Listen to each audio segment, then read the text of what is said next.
The playoffs are in full swing, and this evening the spotlight is on League Two. Swindon, Shrewsbury and Crawley all won automatic promotion. Now 4 teams are fighting for the one remaining promotion place.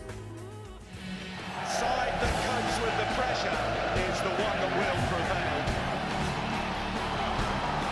Oh, magnificent goal! Oh, it's brilliant! Absolute belter!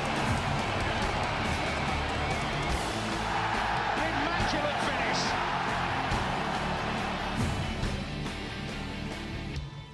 Live from AlexandraV Stadium this Saturday evening, it's Crewe versus Southend in an N-Power League Two playoff first leg. If you're out and about, you can watch on your mobile device via Sky Go. Well, Crewe are bottom of the table after just 4 games, but they improve right throughout the season and come into the playoffs on the back of a 16-game unbeaten run. For Southend, they were 23 minutes away from promotion on the final day of the season. They ended up missing out by a single point, but they'll be confident here. They did the double over Crewe in the regular season and have the best away record in the league. Cheltenham and Torquay play their first leg tomorrow lunchtime, with the second legs to come on Wednesday and Thursday. Then on May the 27th, it's off to Wembley and the League Two playoff final. Well, Southend spent 11 weeks of this season at the top of the table. Crewe spent 2 weeks at the bottom, but after Southend's slip and Crewe's rise, they find themselves going head-to-head in the playoffs. I'm delighted to be joined by Peter Beagrie and by Adi Boothroyd, who guided Northampton to League Two safety and knows exactly what it takes in the playoffs, having guided Watford to the Premier League back in 2006. Gentlemen, very good evening. Good to see you both. So let's focus then on League Two. Out of the 4 who are going to contest these playoffs over the next couple of weeks, Adi, who would you say has the edge coming into these games, or is it a fairly even field? I think it's as even as I've seen it for any of the teams in there. But all 4 teams are coming into it. Torquay have had a little bit of a slip, but you fancy them to come strong again. Cheltenham had a major dip in March, but have come strong and have won, I think it's 3 out of the last 5 games. Southend had a slight slip, but again, they're back on form. And Crewe, I think, are the most stable of all the teams. 16 games unbeaten, and are really coming into some really good form. Peter, if you look at how League Two finished, and particularly the gap between the 2 teams who are contesting tonight, 11 points the gap in the end between Southend and Crewe. In some ways, will this be seen as a bit of a bonus for Crewe? Does that make them more dangerous? Absolutely, yeah. They're on the crest of a wave, and you would have said that Southend were on the crest of a slump with the points difference between them that final day. The way that it panned out, it can only happen in football, but you can make a point, as Adi says, for all of them. This is probably the closest out the 4 playoffs, this division, and if we look at the league there, dear me, Southend, the manager's got a really, really important job to do. Forget about that disappointment. This is now a cup competition. We've got to win it, simple as. And you can make a case, as we've said, Southend full of experience, led by Neil Harris up there, who's had playoff experience as well. And then you've got a vibrant Crewe side, that machine, of production line of young talent. And there's some great talent out there as far as Crewe are concerned today. Have a look at that production line in a short time. First of all, let's just have a look at the 2 teams that have been named in the last 20 minutes or so. And Steve Davis makes 1 change to the side that drew 2-2 with Aldershot last Saturday. Billy Bowden drops down to the bench, so Carl Martin returns to the side for his first appearance since the 6th of March. Southend also making 1 change from their final game of the regular season against Macclesfield. No start for on-loan Freddie Eastwood, so in comes 19-year-old Kane Ferdinand, who scored in the 3-2 win against Crewe back in October. Well, after a poor start of the season, Crewe have stormed into these playoffs off the back of a great run of form. Peter Stevenson reports on how the Railwaymen have got back on track.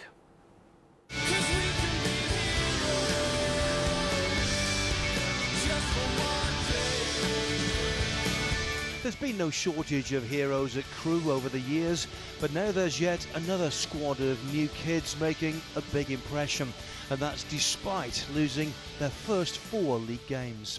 If you're going to have a bad run, have it in the first 5, 6, 10 games, because you can always recover.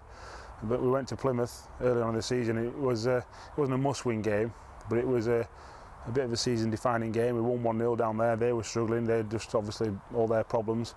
And we knew that we weren't as bad as probably what we thought in the first 4 or 5 games. But an even more significant change came in November. Dario Gradi made way for Steve Davis. It did need freshening up. I think Dario would probably admit that as well. And Steve was the right man for the job. He's come in, he got us fitter. He got us probably playing League Two football, if you like, rather than sort of technical, high-quality football. And I think we've reaped the rewards, really. The biggest bonus has been an unbeaten 16-match run to earn the final playoff spot in League Two for manager and son. The place has been buzzing, yeah. It's been really good, and you know, it's come out of nowhere really. So you know, we're all you know, focused on the job, and we know that Saturday's going to be a really tough game.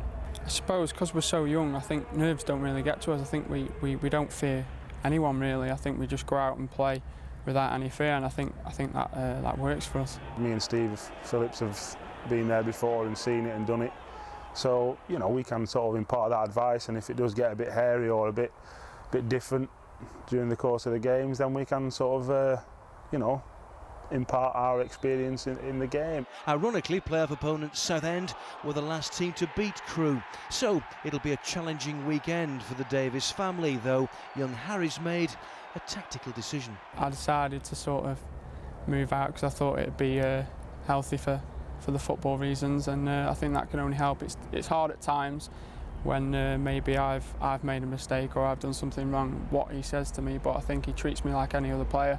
I think that's the best way to go about it. I think he'll be nervous. He'll be he might at times in the game he might be tearing his hair out, but you know, it's a great experience for him as well. That's the first he's had a taster of the playoffs as a manager.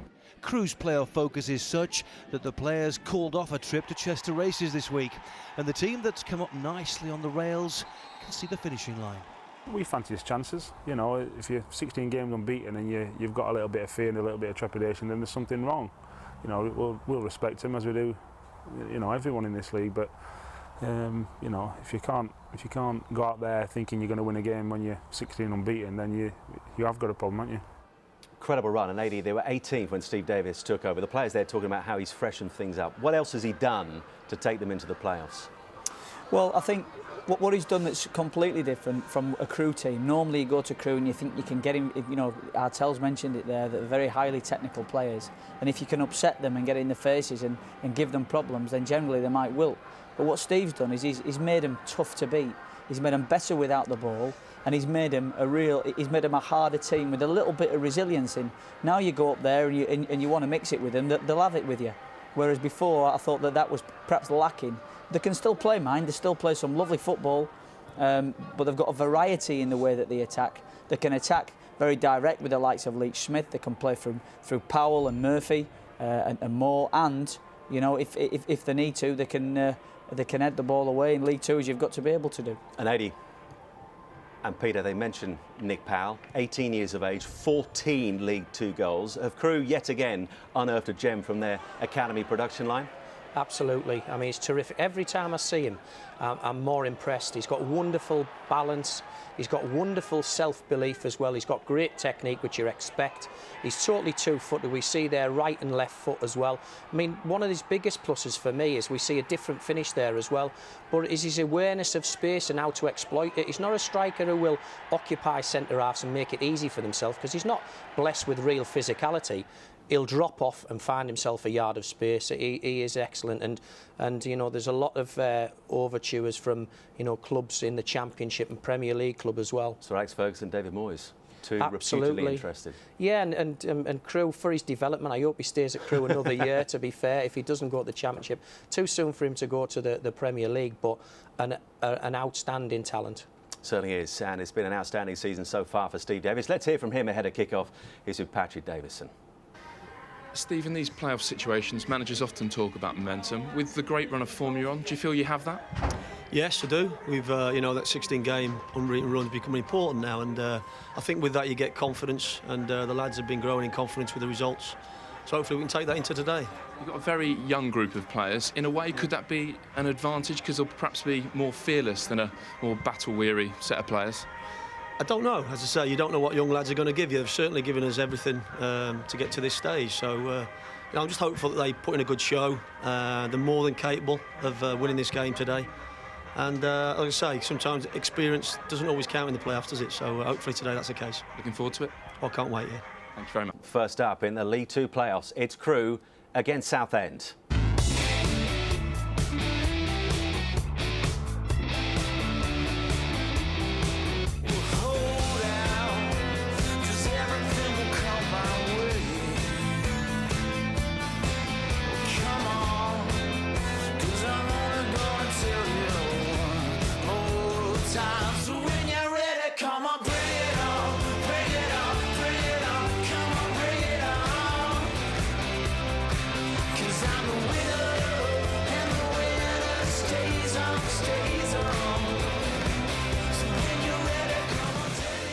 Two weeks tomorrow, one of these teams will be walking out at Wembley in the League Two playoff final. Who can make a big step towards that tonight? Let's find out in the company of Gary Birtles and first Daniel Mann. Well, on a glorious evening in South Cheshire, our first job is to take a look at the team news, and it is in many ways a battle of youth and experience. Youth firmly on Crewe's side, 8 of the 11 homegrown as well. 25-year-old Carl Martin is the oldest outfield player at right back tonight in a reshuffled back four.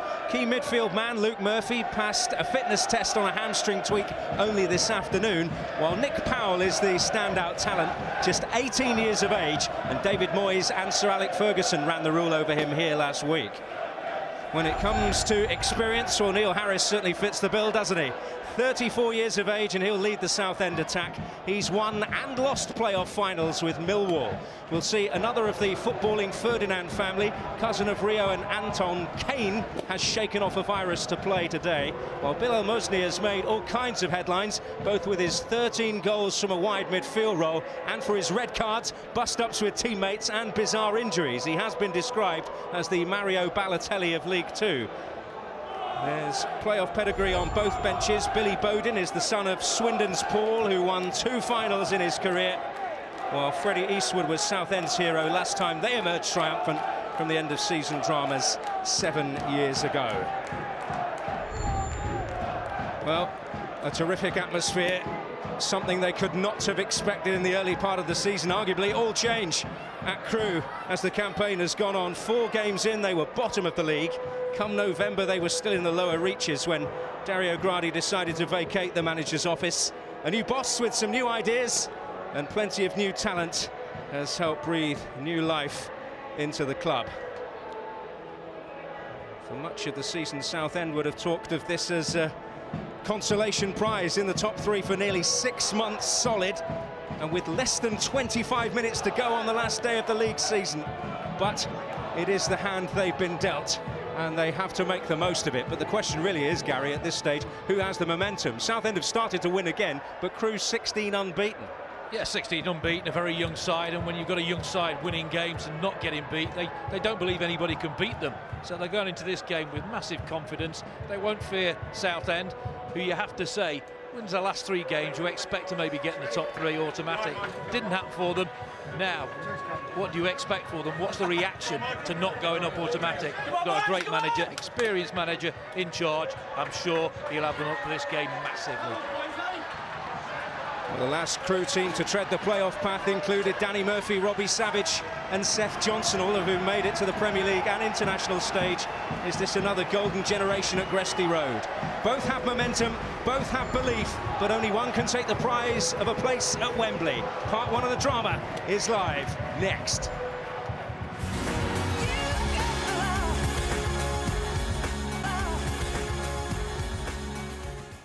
This evening, the League Two playoffs finally get underway. We're at a beautifully sunlit Alexandra Stadium for Crewe against Southend. Your commentators Gary Birtles and Daniel Mann. And a lot of the outside interest will focus on this young man, Nick Powell, just 18 years of age, Crewe born and bred, 15 goals this season. He can play wide or as a striker, as he's likely to do tonight. But some big clubs are watching, no question about it. Can he produce on what is a big platform for him tonight? Crewe, as I mentioned, 16 games unbeaten, but Southend's record on the road is certainly one to be envied. The best in League Two this season, and only Huddersfield in all 4 divisions have outscored them on the road. What a good day they had earlier.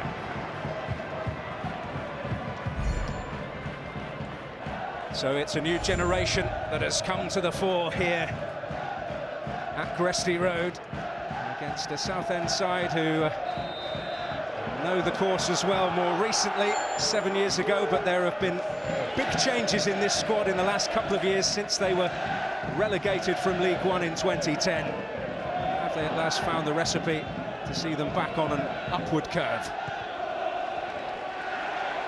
Crewe in the red, Southend in their usual colours as well. An early involvement here for Carl Martin into the side today. Ashley Westwood, the skipper, in the absence of Dave Artell, who we were expecting to return earlier in the week at centre-back because he'd recovered from a hamstring problem, but then broke his foot in training this week. A big miss. How's your look? Well, who will prevail? It'll be experience, it'll be youth. Can't wait to see. Should be a really good encounter.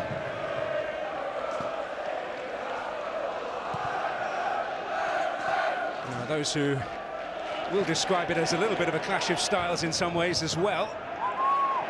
Crewe have their tradition, a way of playing. They were described by one of the Southend players this week as a little Arsenal. They've always had that reputation, get the ball down, play it, get it wide, work it through midfield, little triangles, pass and move. You see the number of players who've left this football club, the money they've made from them. You walk down the corridor, the dressing rooms, just a who's who of footballers. Gilbert's ball in towards Neil Harris, whose threat is obvious. You may be less familiar with that provided by Bill Elmosny from the right-hand side, who was coming in on that. He's got plenty of height. A centre-back converted to a winger with great success this season. Bad when you can transfer a centre-half to right wing and he gets 13 goals for you. Yes, he has his problems by the sound of it, but you're getting that sort of return from him. You put him in there, don't you?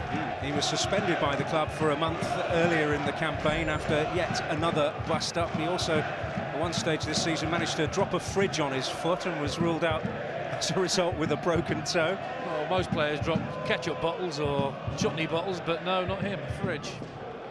He is a bit of a loose cannon, but he is certainly committed to the cause when you see him out on the field. Sometimes too much.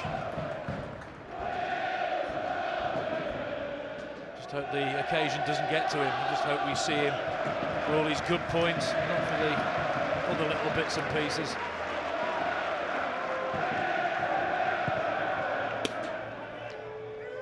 Towards Byron Moore here. It was won by Peter Gilbert at left back for Southend. Here is Ferdinand, who will be the most advanced of the central midfielders.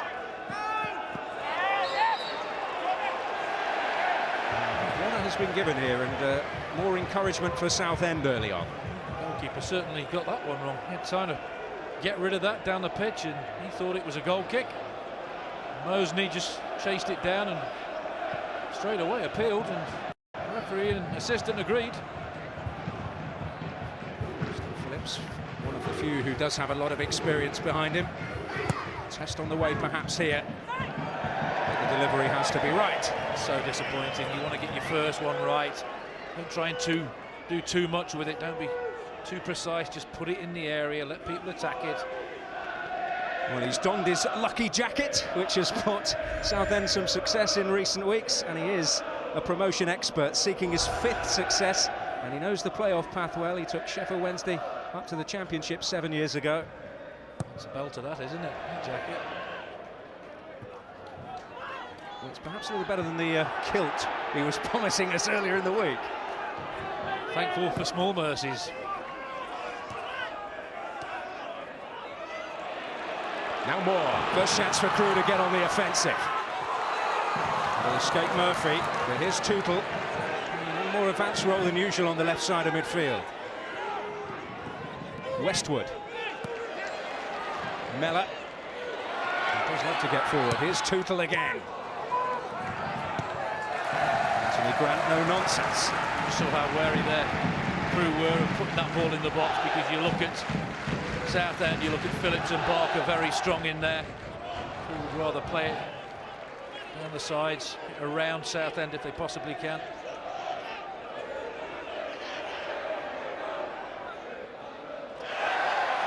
Crewe's first corner of the night. Origin of Matt Tootle. Well, we know the strengths of Southend, very good in the air.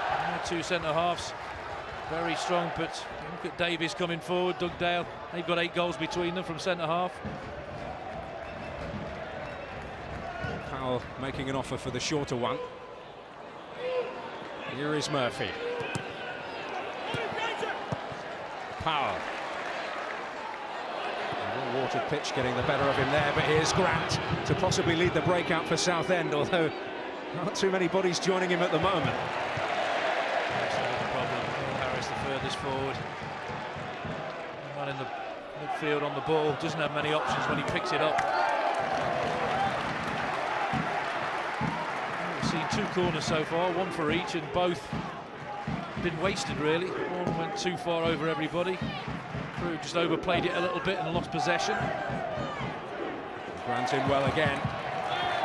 Mosney forward by Murphy for Leach-Smith to chase. He's a real live wire when he's at his best. And put pressure on Belford there.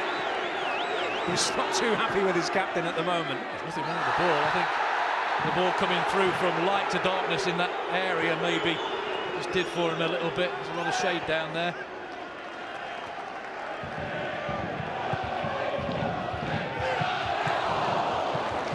Squeeze all the way through. More comfortable moment for Cameron Belford. Joined on loan from Bury for the tail end of the campaign.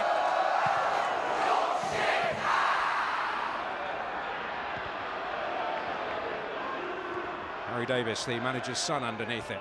There's Gilbert. It's a long way out. Very adventurous.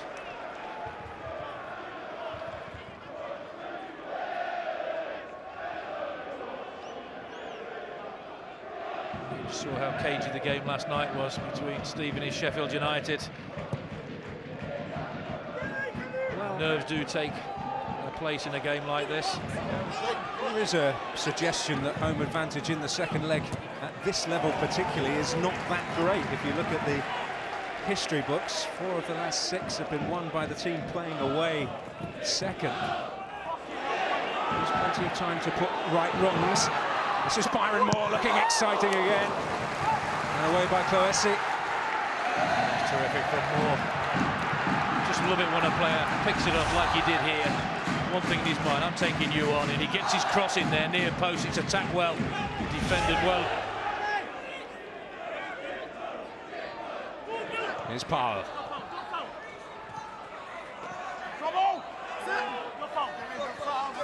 Looking for a corner.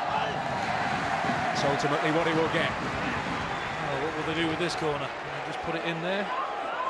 Let the centre-halves attack it, and they just play it short again. I'd just be tempted just to put it in there. Again, that area. Where the sun shines around the penalty spot, then it goes into shade. Can be difficult to defend. Deep one from Westwood, beyond all the targets. 3 corners, 3 awful corners, you have to say. Well, Steve Davis, the man who's stepped into Dario Gradi's shoes. Former Crewe player, played alongside David Platt and Jeff Thomas back in the 80s here. They're looking for success as a manager. It's the first time they've come into a playoff campaign without that legendary man at the helm. Good job that man has done for this football club over the years.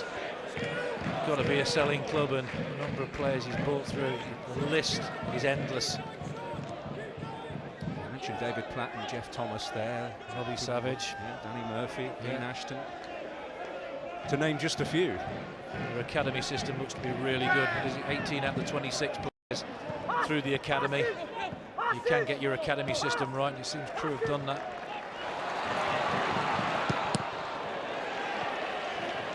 Certainly the players, or the young players, the facilities they have got at their disposal, they're spoilt relatively at this level.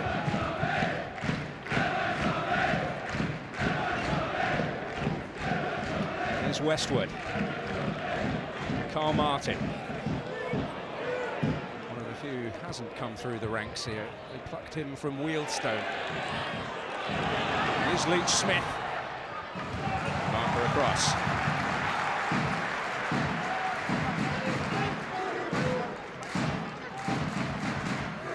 Crewe beginning to get a grip on things.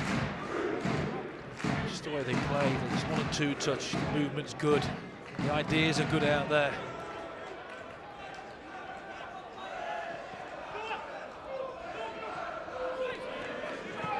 Moore. Belford having to react just in case. But then sometimes they'll do that. They'll pass it across the line. They'll keep possession of the ball. Sometimes they'll throw one in like this, which is quite intelligent. It's not high, just chest high, and it can be a little bit difficult to deal with sometimes for defenders and goalkeepers. Here's Dugdale. Oh. And problem there for Phillips. Up against Leach Smith. Moore. Mosney back to help out defensively. Away by Phillips. But met by Davis. Murphy was battling for it in there.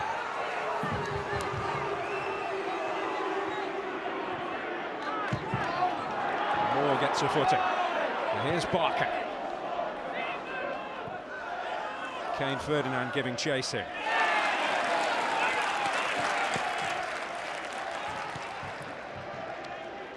Well, he was ill last week and missed the final game against Macclesfield, but might be entitled to expect a little success. He's scored against all 3 of the other playoff clubs in this division this season.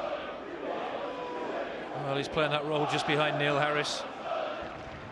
Just in the hole, and you play that role right, it's so difficult for the opposition to pick you up.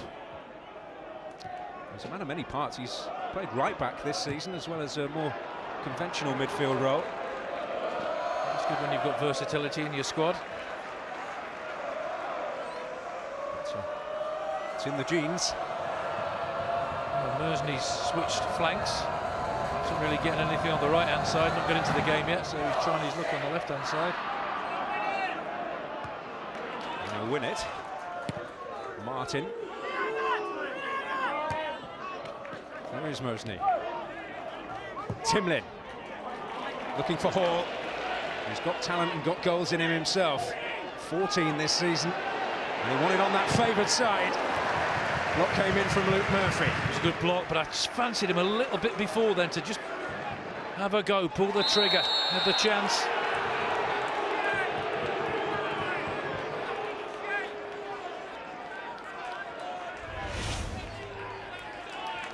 That's a late lunge.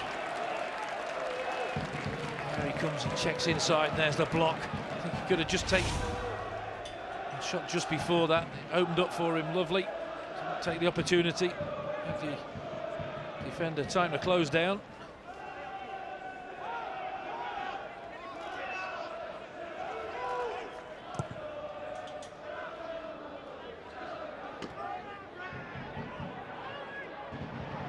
Smith now for Tootle.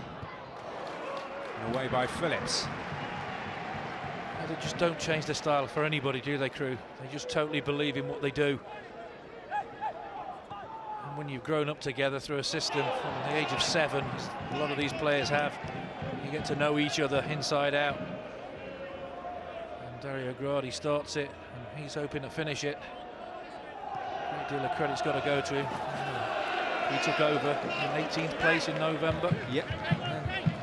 And to come and get in the playoffs, that's some job he's performed. Well, as he said when he came in, the target was to ensure Crewe was safe. He could be playing in a division higher next season. The expectations on Southend, they're the team that finished higher, they're the team that nearly got in automatic spots. Well, in any ordinary season, they would have got into the automatic spots in 6 of the last 7 campaigns. 83 points would have been enough to get an automatic promotion place. I think that's been the case in most all the divisions, isn't it? You look at Charlton and Sheffield Wednesday going up, Sheffield United, the points they got, getting the playoffs.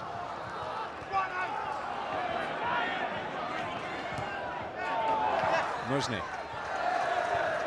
up on that left side. And that's going to be straightforward for Tootle. Powell off the field at the moment, having a change of footwear. Well, Leach Smith could be in here, but Belford gets there first. A lovely reverse ball there. And movement again by Leach Smith, excellent.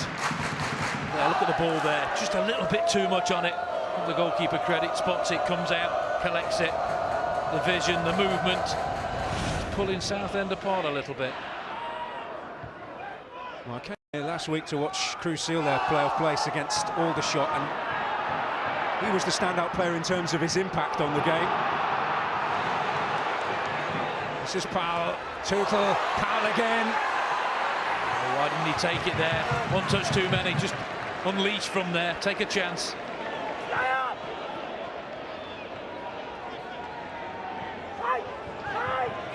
Oh, that previous attack, all started by Mosney's poor ball across the face of midfield, set Tootle away.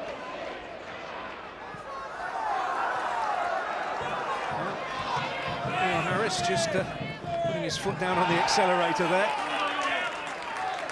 He's always going to make it difficult for you. Major experience, vital on these sort of occasions. Emotional ties too. He's finishing his career at his hometown club, effectively, an Essex boy.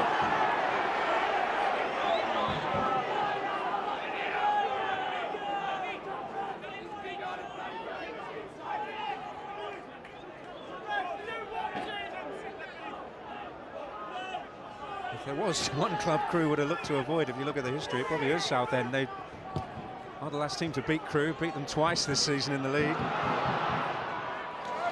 Have a very, very good record against them overall.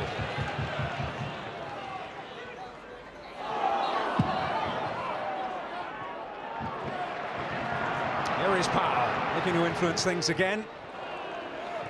I'll tell you what you say about records. I don't think this group of players care in the red shirts. No matter what the record is, who's in front of them, they just go out and play the way they play. Well, the no fear factor has been a beneficial one for them this season, no doubt. There's a clip in the back of the heels, if you see one, right in front of the referee.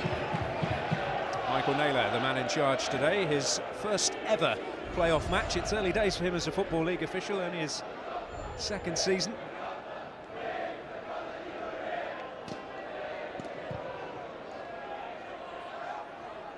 Harris, Gilbert, Phillips to meet that. Mosney. Moore clearly thought he was pushed there. The referee had other ideas. Harris able to retrieve the situation. Looking for a free kick, which he will, in the end, get. He applauds the delivery that put him in that position. And he knows what to do in these situations. He felt he could get a free kick. And he certainly did that. A bit of naivety.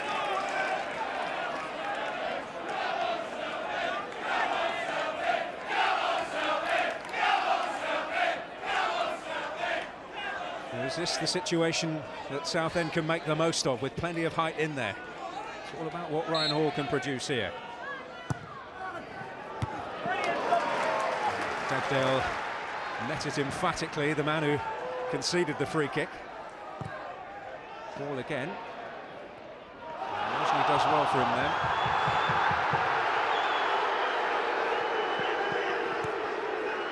Cloesi. Phillips had stayed up there, the flag up against him. Well, the home fans not happy with the referee's decisions at the moment. Felt they could have had 2 or 3 decisions, but not been given. That's lazy, just standing in an offside position. Assistant's flag goes up, and rightly so.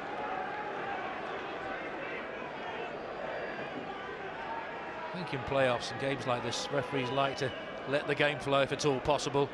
Probably the reason that those free kicks haven't been given.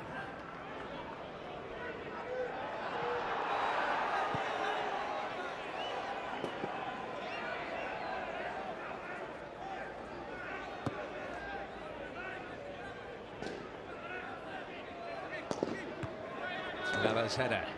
And there's Anthony Grant, who started at the very top. His first game in senior football was for Chelsea at Old Trafford under Jose Mourinho. A cameo role as a substitute. I know how he feels there. My first 3 games, I was at Forest, were Liverpool. No, it was Arsenal on the Saturday, Liverpool in midweek, and Manchester United Old Trafford the following Saturday. So 3 nice, easy games to introduce you to League One football, as it was called then. And you certainly introduced yourself in the middle of those games. That was on the telly only the other day, actually. What, in sepia? Or black and white?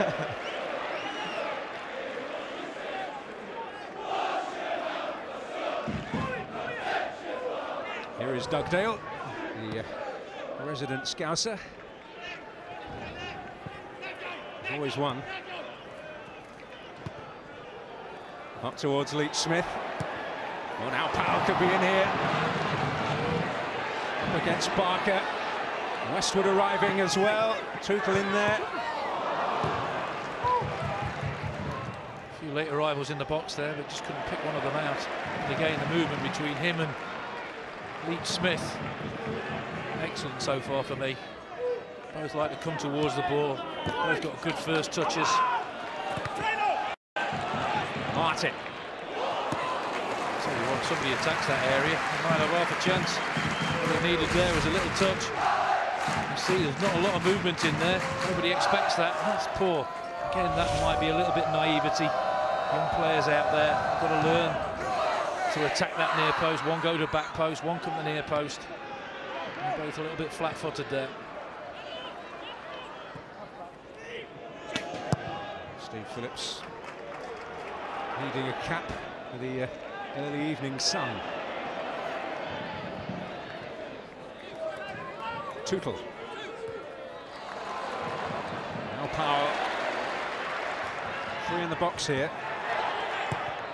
Oh, and Tuchel going in. And Belford dealing with it. What a worrying moment for Southend, to say the least. Meanwhile, actually Westwood getting a little too friendly there with Michael Timlin. Well, you expect to see things like that in a game like this. Important. You see a bit of passion, but what about this for delivery again? Comes into that shaded area. So difficult, I think, for keepers, and he does the right thing here. Doesn't try anything silly, just gets both fists on it, makes his mind up, gets it away from the danger area.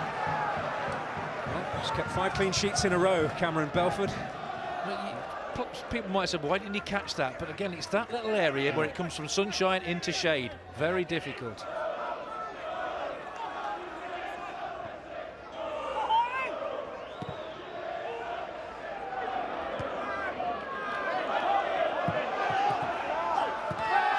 Moore has won his battle. Gilbert felt he should have had a free kick. And look at Moore. Well, a little bit of luck here, but perhaps had earned it, and now he'll get a free kick. I'll tell you what a live wire he is. We talk about Powell and Leach Smith, but he's been really instrumental in a lot of good stuff from Crewe so far. He's just prepared to turn and go at defenders, and they hate that, defenders. Now he just gets the free kick, just grabbed from behind there. Dangerous little area, but it's his ability to pick that ball up and just accelerate away that's causing Southend so many problems at the moment. Westwood, Powell and Murphy, the trinity over the ball here.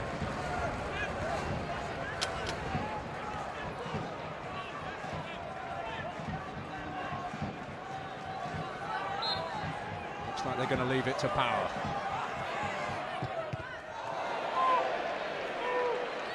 Here's Harry Davis. Crewe looking to keep that pressure on. Leach Smith up well again. Mosley back there putting his height to good defensive use. stop the game because of the player down. Looked like a free kick.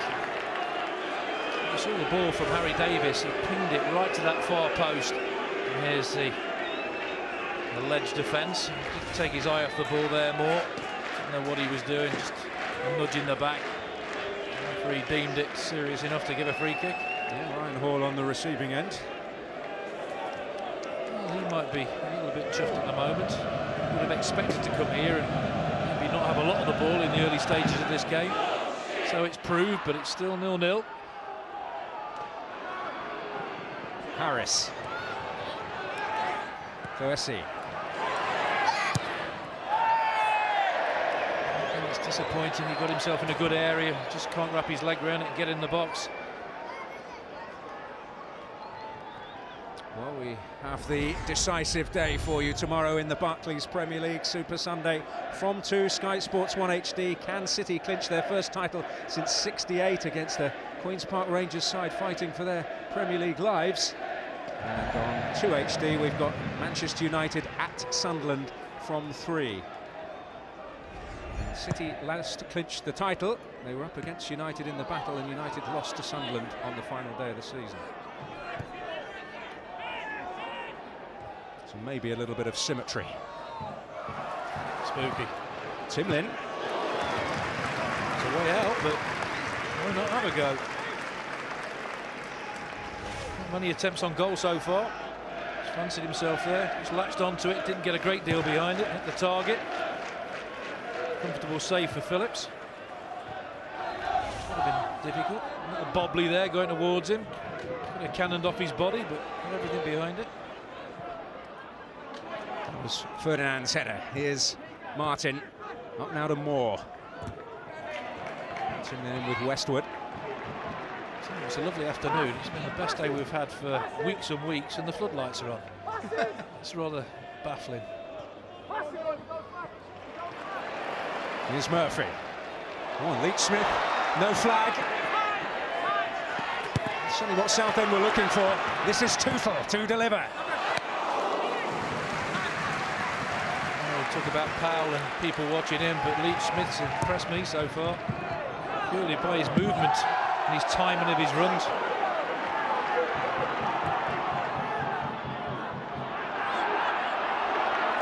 Almost won the battle there, but Anthony Grant stands firm for Southend. Hall looking for Ferdinand. Dale will take charge of the situation. Just saw the job that Grant does for Southend. Defensive job, so prevalent in football today. There's Mosney. Wide open up, came off the backside of Dugdale there. Here's Grant for Gilbert. Signs of life again from Southend here. This is Hall. Westwood to nick it. And now Powell. Looking for Leach Smith again. That's excellent again. He's hurt himself there. Doesn't look good at all. Yeah, real problem for Mark Phillips. Fell on his shoulder by the look of it. But it was just the pressure from Leach Smith again. There, that diagonal ball, his willingness to run into that channel, keep that pressure on. There, he gets clipped and falls really awkwardly.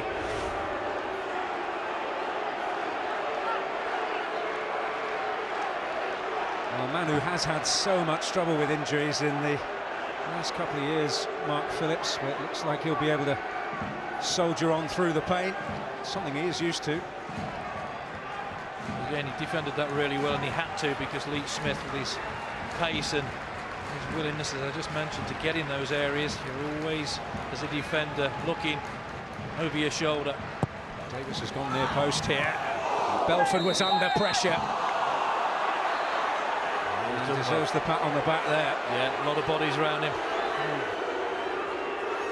Attacking that ball, and the right decision was made by the referee. You cannot go near a goalkeeper. It was just one. 2 or 3. His own teammates there. He was with it pretty well. He certainly knows Kelvin Mellor a bit better now.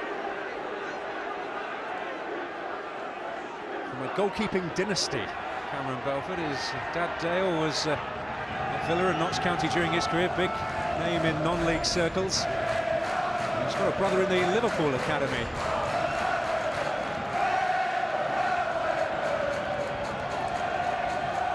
You just mentioned Dale Balford there.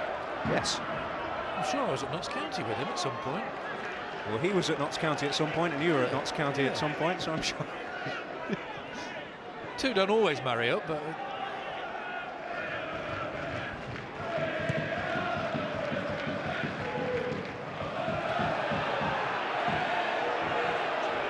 Here's Gilbert over Ferdinand's head, who's moved out to this left-hand side for Southend. The one thing that's let the game down so far is the delivery from set pieces. It's been pretty poor from both sides. Quite a few overhit, too many near the goalkeeper.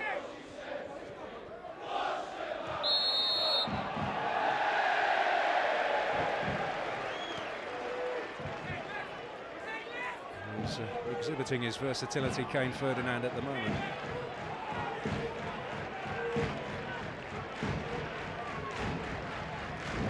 Can Crewe get this one right?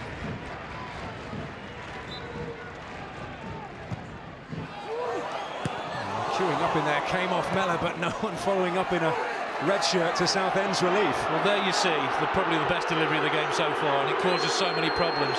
Still a man down. It's Phillips. And the shake of the head suggests that this might be the end of the road, at least for the night. Well, you see his teammates signalling there, they need a substitute. It's all right, the Crewe fans having a go there. But this, it's poor, look at this, for a wonderful delivery. It's there to be attacked, and they do attack it, but it's defended exceptionally well yet again. It's so difficult when they're whipped in with that quality. And they get a little bit of good fortune, the loose ball bounces their way, Southend. This could be the latest in a long line of troubles. He missed a lot of football last season for Southend, playing through the pain a little too often, cost him an awful lot of time on the sidelines. If he does go off, then we'll go back there. Will Moseley go back in there and play in there, can't he? Certainly a possibility. But they have just made a little bit of a tactical change, and it is an opportunity for Paul Sturrock and Graham Coughlan there to get a few more points across. And Graham Coughlan certainly has no problems doing that.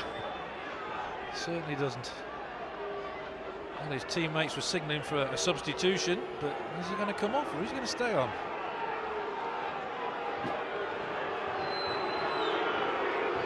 Certainly looked in agony.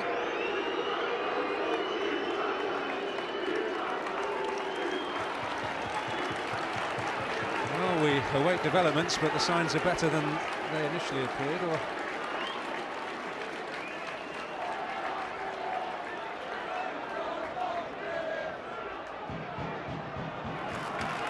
Southend supporters.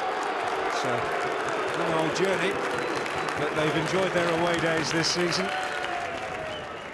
It's pretty staggering that there has been a bit of criticism for their perceived negativity when they've scored more goals on the road than all but one of the 92 league clubs, and are the second top scorers in League Two this season. But there we are. Very strange, isn't it?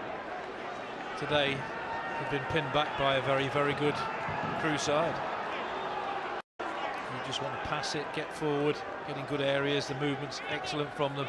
The enthusiasm's great, and they've had to defend exceptionally well and concentrate exceptionally well to keep Crewe out. And Stockdale will have to do here.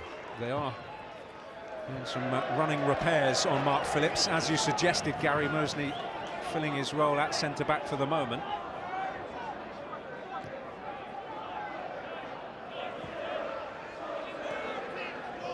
Maybe he will be looking to exploit that.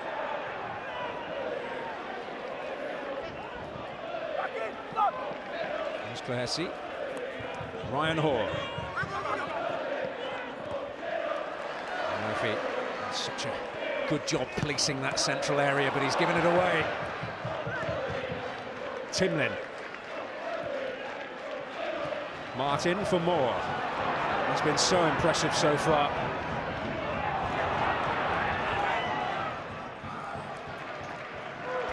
Southend when they do get the ball back. They look forward, and because they're defending so deep and in numbers, there's nothing to hit further up the pitch. It keeps coming back at them.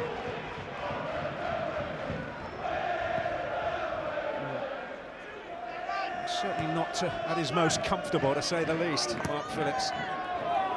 What do? You say, right, we'll wrap him in cotton wool, maybe save him for the second leg, or put him back on, and chance that he might just aggravate it and make it worse and miss the second leg. Well, the big decisions managers have to make. Give it centre off. Quick passes.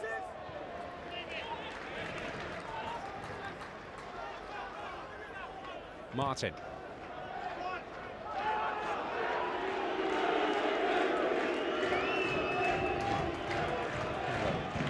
Just to say the very least, the reception the Southend centre-back is getting. Oh, they're going to cheer him, are they? Barker. Ferdinand. Timlin. He's always going to be under pressure there. Moore. Timlin trying to shackle him, but it's proving to be a very difficult task so far. Powell just allowed Grant in. For once, a bad first touch from Powell. Again, it's Grant. He's been very combative in this first half, breaking play up whenever he can. Vital cog in their wheel.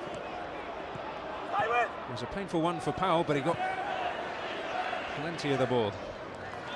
It's uncompromising stuff from the Southend midfielder.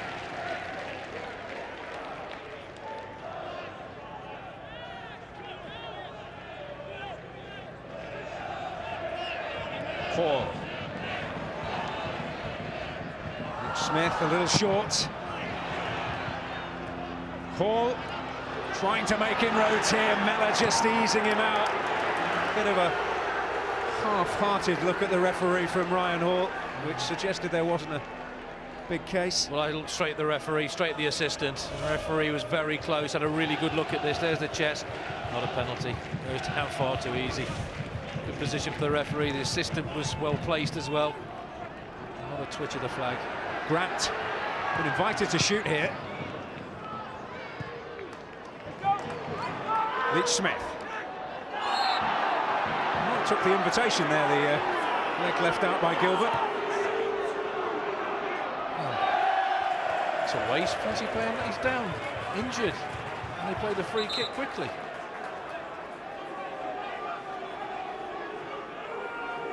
Again, he always makes himself available. Comes towards the ball, doesn't run away from it. Yeah, good touch in there.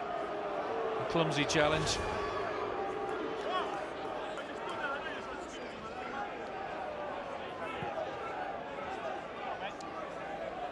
Well, plenty of positives from the first 38 minutes. Yeah, you see, the possession tells you that. He'll be pleased with that. I think he probably won't be pleased with this. The final delivery at times has let them down. Someone has to take charge there, but it'll fall to Ferdinand. Harris. In dangerously, Mosley was up there. Where's it going to drop? It will drop kindly for Crewe, and Tootle can bring it away. Powell on now for Moore. Comparative veteran in Crewe terms at 23, and he's won another free kick for his team.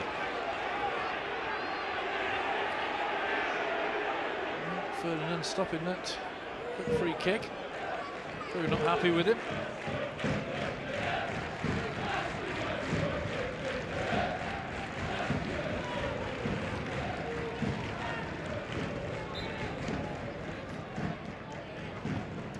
It's up there, it's Powell's header.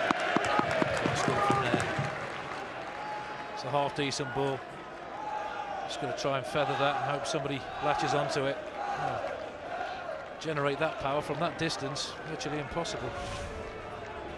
Well, not had many forays forward, but Harris does well, checks inside, puts a decent ball in there. But again, well defended. Mosley, you think, might be favourite here. That is excellent defending. 2-on-2, good battle.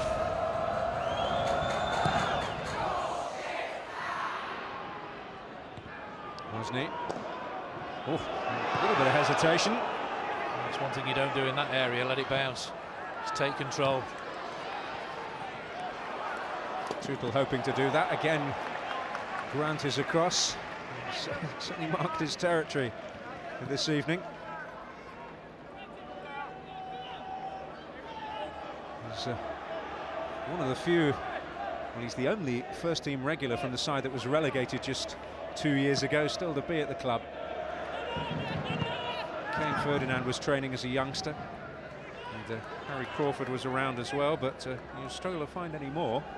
It's quite a turnover of players. I think it has to be at this level, isn't it? You've always got to be on the lookout for fresh, young, new talent, and you know there are a lot of teams going to be there in front. You've got to look for something maybe a little bit different that other teams don't see. That's where the scouting system is so important. A little bit of a mishap for Mellor.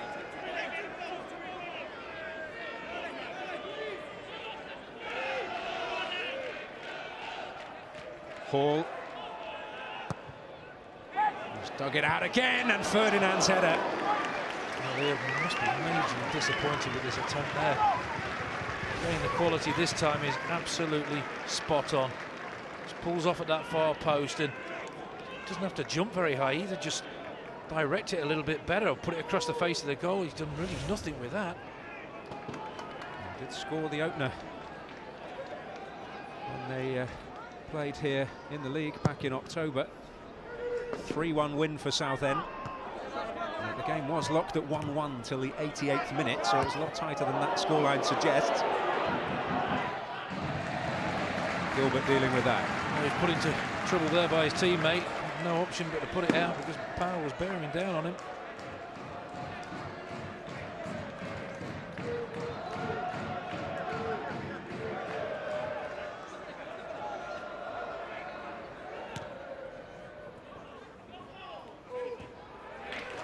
Break for Mosney. Harris. Mosney. Referee not interested. Just seemed to fall over. Right on top of that incident. Opens up for Murphy. With an effort from there, you say it did open up for him. I don't want people moaning, but when it opens up in that area, why not just have a crack? Just checks inside, just gets it all wrong. Not that far on the edge of the box. See him check inside, sets himself up beautifully, and then just doesn't hit the target. Scored the terrific late equaliser that ensured that Crewe would be playing in the playoffs because of their own efforts rather than relying on Oxford's result on that final day, which was a very tense one here at the Gresty Road. Especially given the way that Dean Holdsworth's Aldershot played, they were extremely impressive.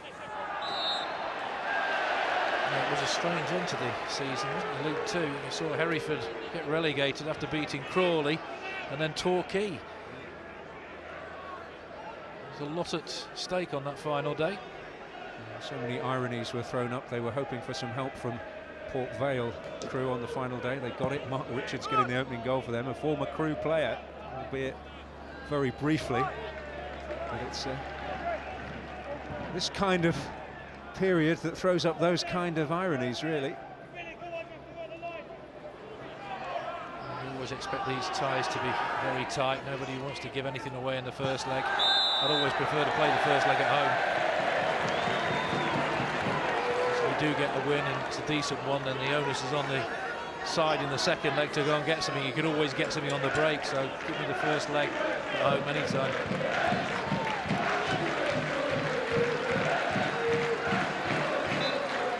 It's going to be Westwood again. Doesn't beat the front man. Trying too hard to be precise.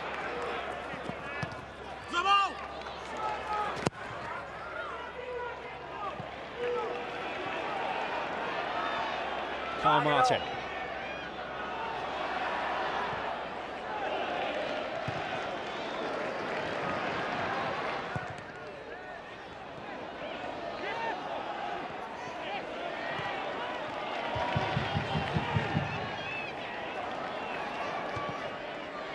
Mosney. Neil Harris. Gilbert to deliver. Hall is arriving again. Ferdinand is in there. Will he do better this time? Force wide. Timlin. Oh, I felt that Ferdinand didn't have a lot of choices. Couldn't get his shot away. It's a long looping ball into the box and it's headed down really well. Yeah, it just bounces up at him, can't get his shot away, turns and tries to find his teammate, but closed down very, very well by Crewe. Into 2 minutes of added time.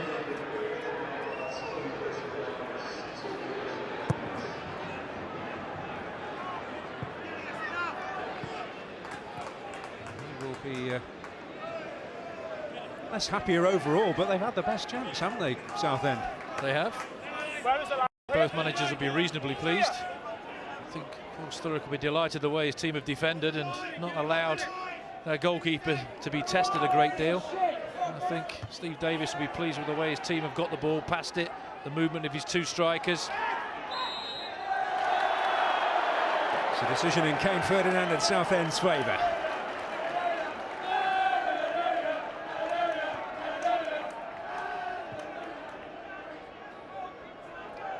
He has been quoted as saying that Crewe are very much in the entertainment business with their style of play, but when it comes to this sort of crunch, it doesn't really matter how it comes, does it? Not at all, and he'll know that. Great to entertain and win, but win any way you can. Harris.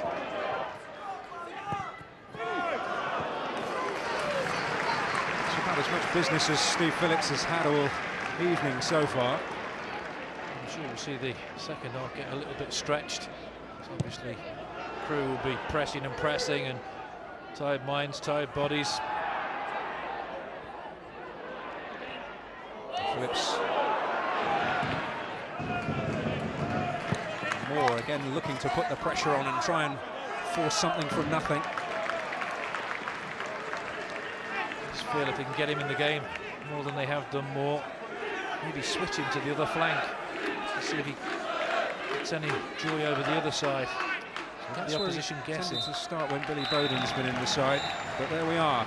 The interval comes with no goals. Southend closest to it. Kane Ferdinand with a free header, but couldn't produce a priceless goal with it. Crewe on top for the most part. Steve Davis will be pleased with that, but haven't really severely tested Cameron Belford with an effort on goal. At the break at Gresty Road, it's Crewe 0, Southend 0. And at the end of the regular season, there was 11 points separating these two sides. There has been nothing to choose between the two of them so far this evening. Aidy Boothroyd, Peter Beagrie alongside me. We'll hear from them when we come back after the break. But for all the possession the home side have had, they've yet to make it really count. Can anyone land a telling blow in the second half?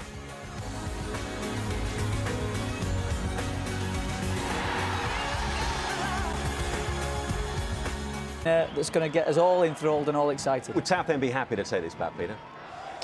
The pressure all reverts to Southend when it comes to the home. We've seen sort of the likes of Moore and Light Smith on the break. They'll be expected to push bodies forward. That can work against you when you've got somebody with pace and a counter-attacking side. And so I think the pressure will be all on them. And I'd fancy Crewe actually in the second leg at Roots Hall if they don't get something here. Well, let's see what happens. 45 minutes away from Roots Hall, just over 2 weeks away from a trip to Wembley for one of these side. Let's rejoin Gary Birtles and Daniel Mann.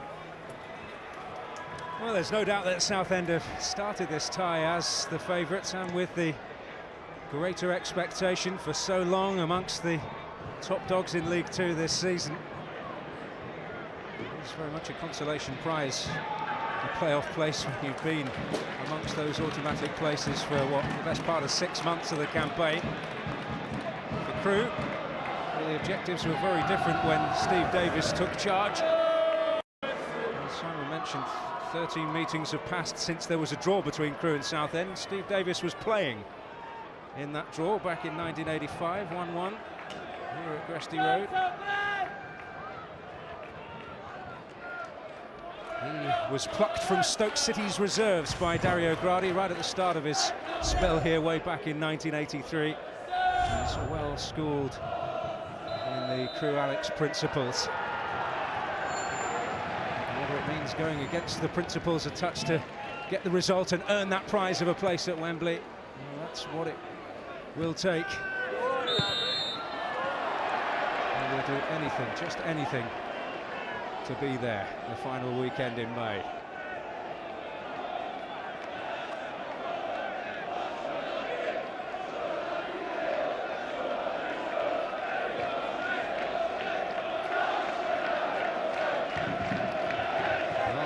Timlin on his left foot. Hope to improve on what's gone before as far as deliveries are concerned, but on the end of that one was Mellor. It's Grant. There's a usual combative style in the centre of midfield. Now Powell. He's a young man who at this level can turn a game in an instant. While we have by no means the best of him so far, it doesn't take a lot for him to change a game. It doesn't take long either. Best strikers can do that. Any level, you see Rhodes at Huddersfield, sometimes not involved in a game. All of a sudden, out of nothing, he'll get you a goal. Sign of a very good player. Here's Timlin. Up by Luke Murphy, who has his admirers higher up the pyramid as well. Dugdale. Leach Smith. Mellor. Ferdinand.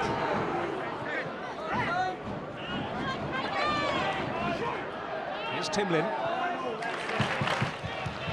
Feeding Hall, who starts the second half on the left-hand side. We saw another delivery, like we saw in the first half, massively overhit.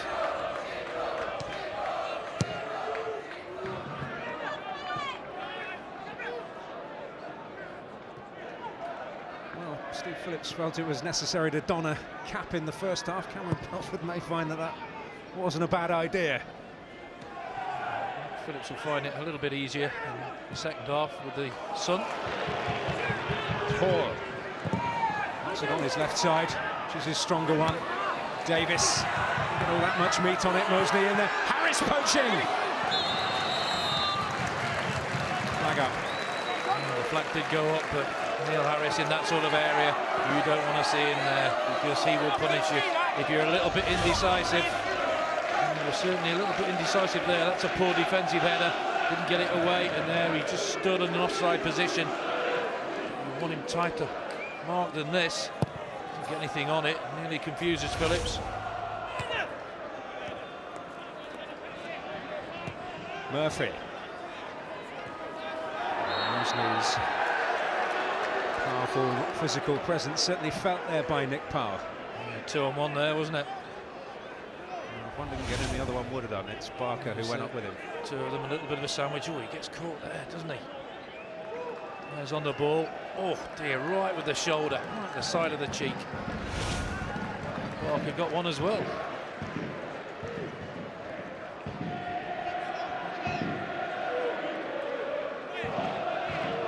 Dugdale loitering with plenty of intent. Left edge of the box here. He might be the target. Indeed he is! Adam Dugdale for Crewe AlexandraV! Well, mentioned in the first half, they've got 8 between them, Davis and Dugdale. They've now got 9 between them. Last we see a delivery, flighted into the box, that's attacked well. You look across that line, just onside. Mosley doesn't pick him up, doesn't compete with him well enough, and that's a fantastic header, it really is. And this is a centre-half, just puts it back across where it's come from, across the goalkeeper, and he's got not a chance there, Belford. Perfectly timed, doesn't try and get too much on it, just guides it to that far corner, and it's an absolute cracker. The man released by Crewe 5 years ago, didn't quite establish himself here at Gresty Road, had to drop down into non-league football. Isn't it going well for him second time around? played for 3 non-league teams, I think, didn't he? Barrow, Telford. Torsten as well.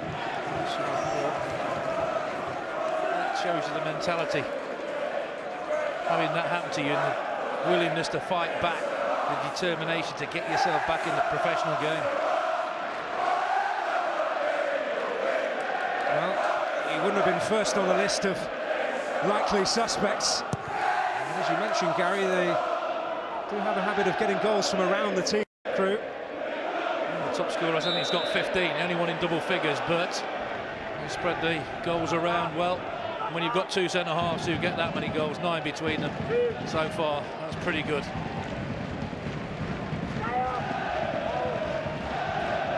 Speaking of before kick-off, he said we were talking about Nick Powell, and he said, yeah, he's our second most important player.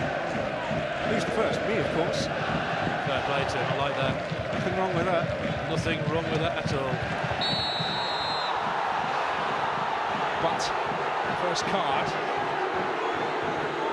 Carl Martin.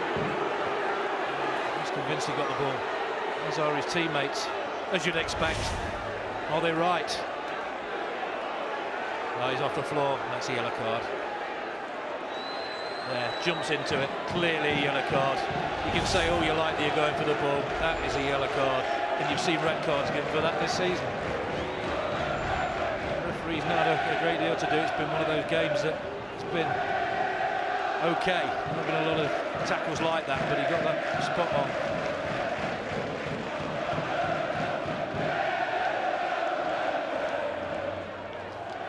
Well, what sort of response can Southend produce here? What sort of delivery can they produce? Harris near post. Him, and it was Mella who was up there. Grant to help it back in there. By Martin. Now Powell, chance to show his talent. Got plenty of the ball there, Hall, despite the protests. Powell straight away turned to the referee, not happy with the challenge. And when it does come in from behind, there's always a possibility you're going to get a yellow card, even though you may get the ball. There you go, there's the lunge in, he gets a touch on it. He certainly gets the first touch. But when you're diving in from that angle, you're always liable to get that happen to you.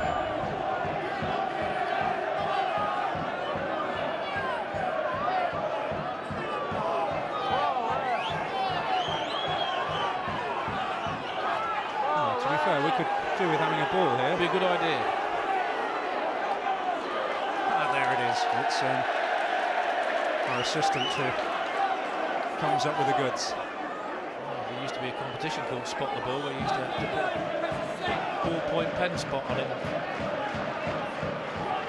We've only got one ball here, there's usually plenty around the touchline. This time it's Davis ghosting around the back. It was dealt with this time by Mark Phillips. They were a little wiser. Well, that time the centre-half position with their best header, Phillips.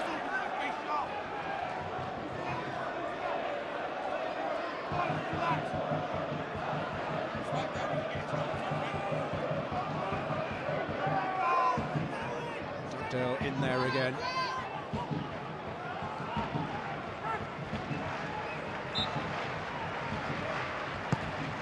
He's got free again. And he's up again. At least the second half has learnt a bit. First half the ball wasn't getting in the box. Just beat the first man. This time they're putting it in there, away from the keeper, and giving their teammates a chance to attack it. This time, yeah, it goes on top of the net, but at least it's better than we saw in the first half, where it wasn't getting in there.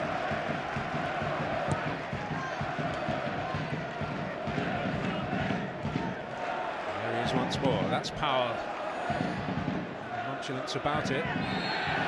It's a free kick to Southend. That's what you don't want to see from Powell. A little bit of flick right in the centre circle, giving the ball away, putting your teammates under pressure. You want those sort of flicks around the box.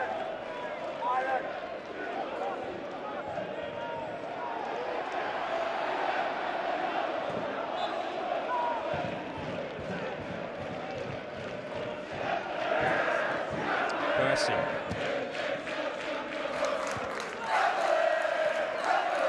him in. Grant.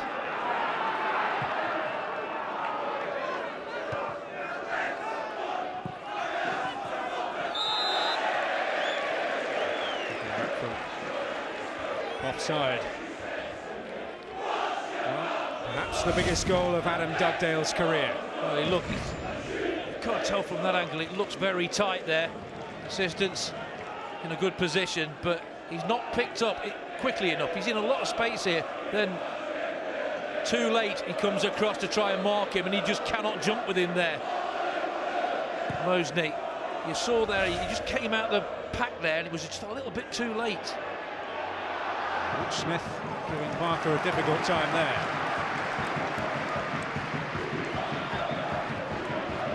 A bit of momentum behind Crewe now. I just wonder how Southend will go about this now. Will they go and think, right, let's get a goal and get back in it, or do we settle for this and fancy ourselves at home?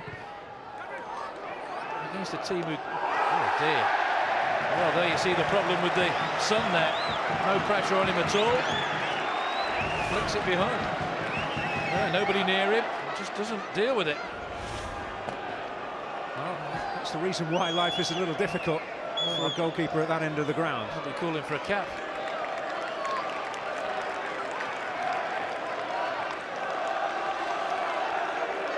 Beaten for the first time in a while, Cameron Belford. 5 successive clean sheets coming into this match.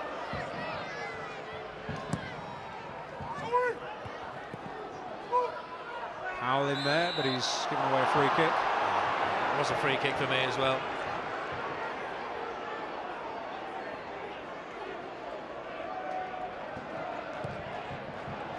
Well, does he change it? It's coming towards that time when they tend to happen. I'll tell you what, A bit of a difficult situation there, communication breakdown. how many times have we seen Gilbert put in that situation where he just had to put it into touch? Twice in the first half, there again. Putting a lot of pressure by his teammate. Martin. War. After you, Claude. He who hesitates and all that. I've not seen a lot more in this second half. First half, they brought his feet quite a few occasions. Caused a few problems for Southend. We had a kick this second half, and I think that's got to change. Well, are we ready for Freddie? He could be about to enter stage right here. Southend's hero 7 years ago.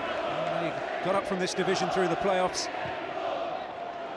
Yeah, do you now go, if he comes on, do you go 2 up front, just play the 4-4-2? Seen Harris up front by himself. Ferdinand playing just in that hole behind.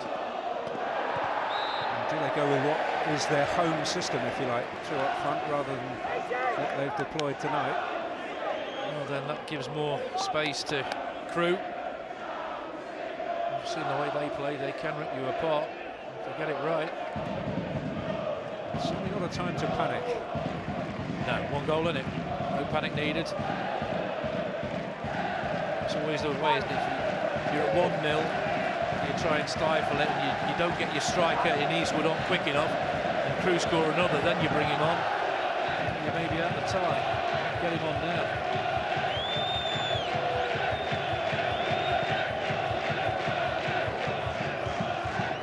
Howells. Starting position could have been a bit wider there. Diagonal ball gives him something to attack. It was more a standing start when he tried to head that.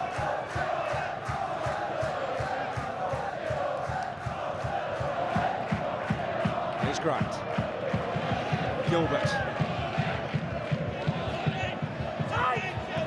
Mosney. His talents more back on the defensive. You see the ability of Mosney. And she goes, but over the heads of Hall and Ferdinand. Again, overhit. Difficult to get it in the right area. Well, he had the chance of the first half, Kane Ferdinand, but his evening comes to an early end. It's an interesting point you make about the header he had in the first half and the header that Dugdale scored. Similar areas, similar opportunity. Dugdale converted it brilliantly. Ferdinand didn't do enough. Margins. Ryan Leonard, a man who has had a tortuous time with injuries this season coming on, 3 months out with a knee problem. And Paul Sturrock knows from their days together down in Devon with Plymouth. It's Tootle. Promise here. Saw that opening there. Adrenaline rush, and in the end, not a very good attempt. But you see what he wants there. He expected his teammate to win that. Took it with his left foot, tried to take it early, and way over. But determination to read the flick and get on the end of it. Pretty good.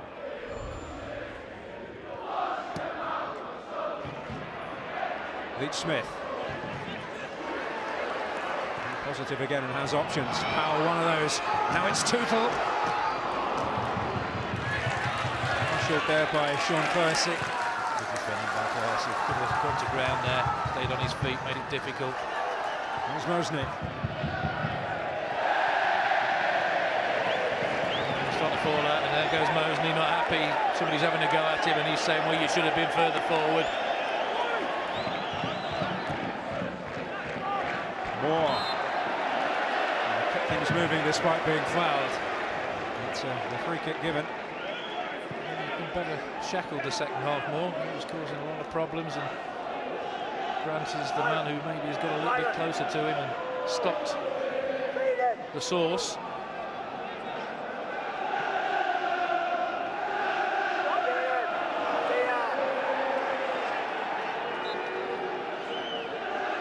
Westward to float again. Tootle is up there. Just couldn't grow enough. Right place, wrong man at 5'8". Yeah. Should have been Dugdale again, shouldn't it? And again, it's that diagonal that caused him problems.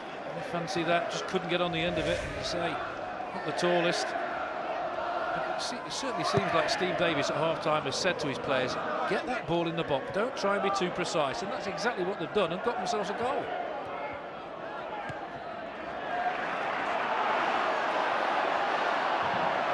Moore. Buzz goes round the ground when he picks up possession. He's not on it for long.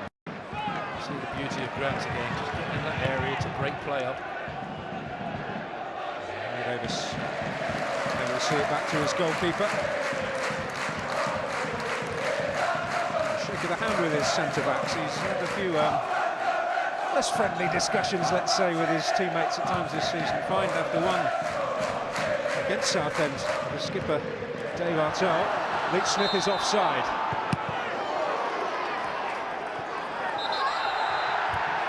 Both are not happy that Leach Smith smashed the ball into him.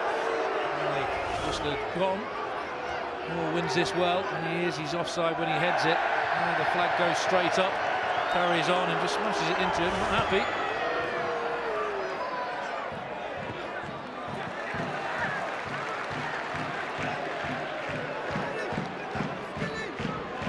That handshake with the goalkeeper with Davis there. I think that's because Neil Harris was involved. You have to concentrate as a defender for 90 minutes against Neil Harris, and he certainly didn't switch off there.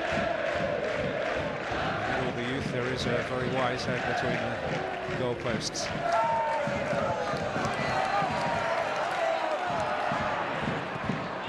Gilbert. Grant. Still up to the challenge there. He's only got one this season. Probably that's the reason you saw there. Again, it's him in there, just causing problems. He's broken play up well on many occasions, but the shot's a little bit ambitious. He has only got one this season, but he can't remember it. He was dazed at the time. It was against AFC Wimbledon. He just had an elbow to the head and has no memory of it whatsoever. It's funny you say that. I was watching Soccer AM this morning. Kevin Phillips was on, and he scored 200 odd goals, and he said he remembers every one. Every one. That's brilliant. Yeah, certainly a goal that Crewe fans will remember was scored by this man, Sean Smith, at Wembley 15 years ago, the playoff final which saw them up to the second tier against Brentford. The only goal of the match. Danny Murphy amongst his teammates that day. He also got a very vital goal in the semi-final against Luton when Dario Grani's side had to come from behind. Here's Hall. It's worth an effort. He didn't get there quick enough. He's having a little bit of a moan. just drifted into the picture, Mosley. Couldn't have seen him, and it was worth an attempt from there.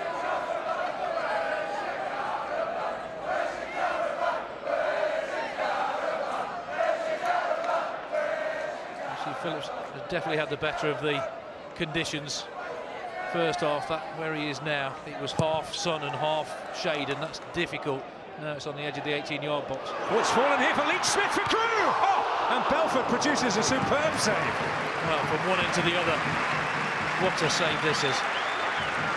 I've loved watching Leach Smith all afternoon. His movement, there's the flick, he's just onside. Look how he adjusts himself to get it on his right foot, and that's an excellent save. Straight at him, good height, but still a good save. Comes out, narrows the angle down. Just like the way he adjusted himself there with the Leach Smith so he could get that attempt away. Well, we're going to see Mark Phillips, who received that bang to the shoulder in the first half, who is finally going to come off. And Luke Prosser, former Tottenham trainee, will come on. Might get an interesting reception here, having spent 5 years at Port Vale, just down the road.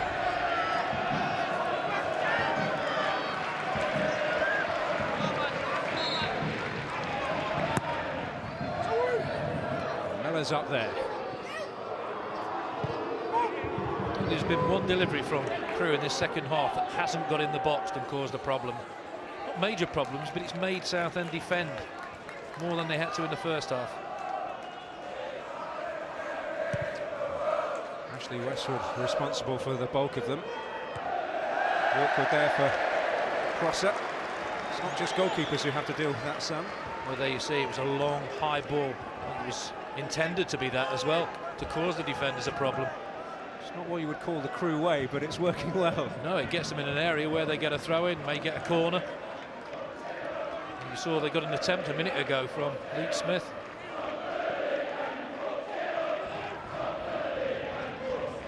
Westwood. Murphy on for Westwood now. Mellor. Leach Smith. No flag. Southend looking for one, but not getting one. And this is promising work again. Where's it going to drop? No way. Real danger by Cloesi. I'll tell you what, a lot of people have been watching Powell, and rightly so, but I think a few more should be watching Leach Smith, what I've seen. Here's Grant. Got to keep their concentration at the other end, but not a delivery to look back on with any fondness. Oh, Paul Sturrock will be, I think, really displeased with what he's seen. Deliveries. That's onside as well. That's a good decision by the assistant. Look at the ability here. Backs himself, trickery in the right areas, gets to the byline, drags it back, and they just don't get the bounce of the ball. Southend get themselves a little bit lucky here. Ricochets and they just get it away, but that is ability, the highest order there from Leach Smith. Just bounces up there, and that would have been harsh. Given a penalty for that from a big deflection. Saying on the other end, Paul Sturrock won't be happy with what he's seen from delivery into the box from his team, because he's been pretty poor. He's trod this course well as a manager. People forget south of the border what a good player he was. 16 years at Dundee United, that included a European Cup semi-final, a UEFA Cup final, a trip to a World Cup with Scotland, and he won in the Nou Camp against Barcelona in one of the very memorable European runs they had at Tannadice under Jim McLean. I'm sure a lot of people will remember that with great fondness. His international career can be summed up in the one sentence Jock Stein said to him: "Son, you'll play when Kenny Dalglish is injured," which wasn't often. Now, how many people got in front of Kenny Dalglish, to be fair? What a player he was. Dugdale's up there again, won't make contact this time. It's almost a pleasure to play against Kenny Dalglish. Almost, I say.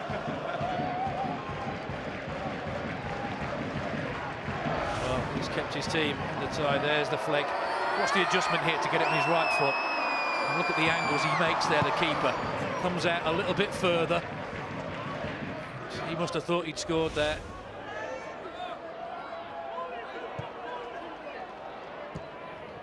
Gilbert got there first. Here's Leonard. to find its way through. Timlin. He put that in blind, didn't he? Didn't even look. One man there. Barker. Leonard. Oh, and Timlin arriving! And this time it's Steve Phillips' turn to produce an important save. Powell. Going to make an impact defensively here. Under pressure from Ryan Leonard. Switched off a bit there, Leonard. But there you see the threat. Mosney played in the box, and this is a lovely header down. Cushions it right to the path, latches on, takes it early, and that's an excellent save because he does take it early. Timlin backs himself there, gambles it. Mosney's going to win it and give the goalkeeper all the credit there.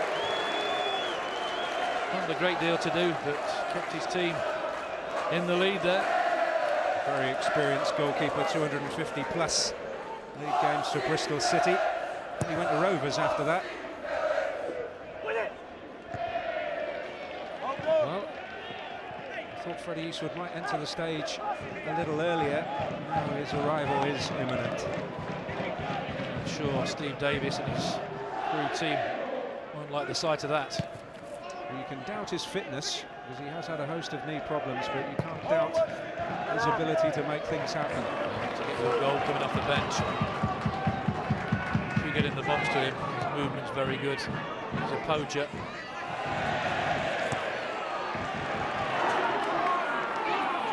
Timlin.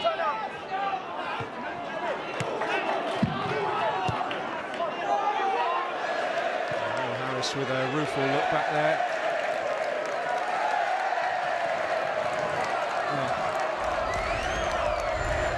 We have got a big day in League Two tomorrow as Cheltenham and Torquay do battle the Wadden Road from 11:30, Sky Sports 1 HD.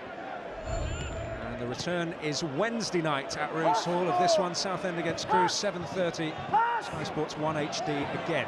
But will Crewe be taking a one-goal lead into that? Offside flag up. And this time Southend get it right at the back. Getting Leach on the move into that channel. So we are going to see the Southend change, and it is a departure for Neil Harris.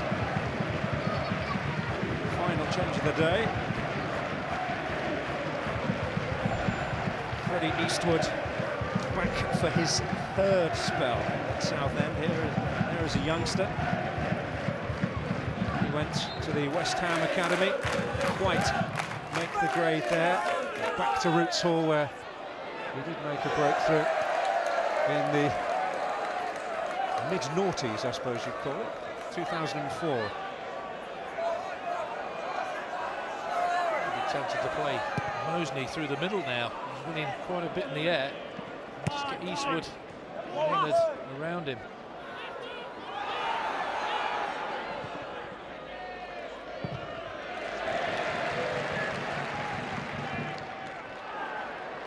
Cloesi. Leonard. Oh. An ideal moment to lose his footing, but Timlin is there for Southend. Here's Eastwood. Shadowed by Westwood, appropriately.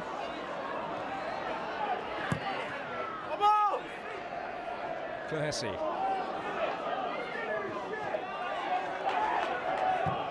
Davis across.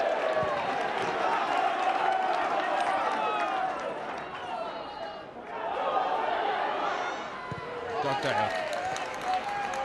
Back to the day job. But still at the moment, the man who looks like proving the match winner, at least in this first leg. Southend have plenty of time to change that. Here's Hall. Into it a little bit more than they were, I think. A few nerves starting to set in. Crewe dropping a little bit deeper than they were. Well, Murphy. Grant.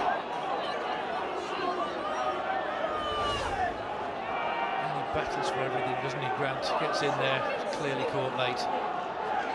Just clips his heels. The referee again right on the spot. What are you doing, the referee?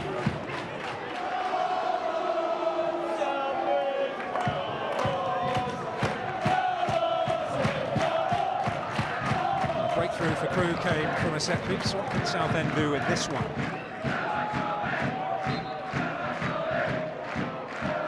So Leonard, Eastwood, Grant and Mosley forming a line across the edge of the box. Clohessy joining them.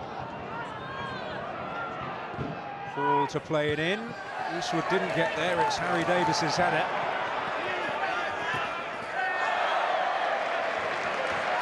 Oh, does well.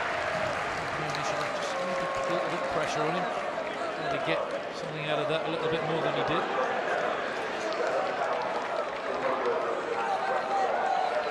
Looking on proudly at the moment. But can Crewe see it through?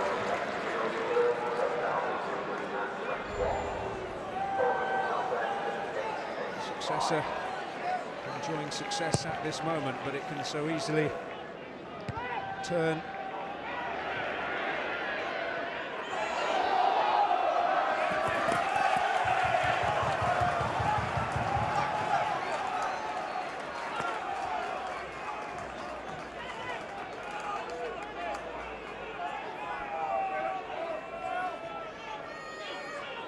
Crewe are plotting a change. Well, they keep their minds on defending this situation. Mosley up, plenty of meat on it, and that's a foul on Phillips by Prosser. I think the referee's saying offside there. He's mitigating what was given for. Well, Luke Murphy, there was a question mark over his fitness coming into the match with the slight hamstring worry. So there may be an element of the precaution about this. Real favourite, and he's done a terrific job for Crewe this season. Another local lad, as is this man, Lee Bell, Crewe born, Crewe bred, back here for a second spell. Finding it difficult to get starting opportunities at the moment.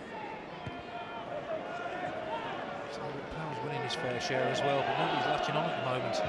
A little bit loose, and Tootle can seize upon it. He's still got it. Leach Smith. I saw the opening at that far post there, try to curl it. Towards that direction.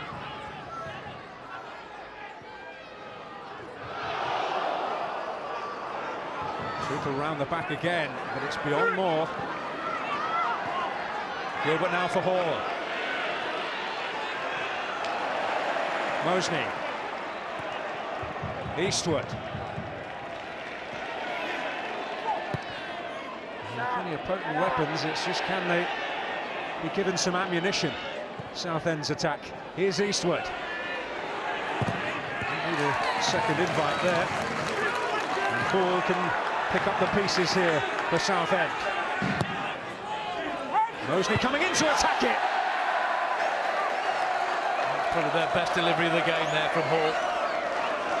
You see Mosley coming in at that far post, and you fear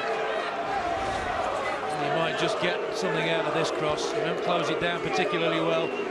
Too easy, comes in, he attacks it superbly, and he'll be disappointed that that's not finished in the back of the net.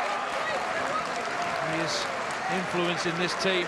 He is very, very good in those situations. And bench not happy with the finish there. I'm sure he's not happy with the finish either. He expected himself to put his team level there.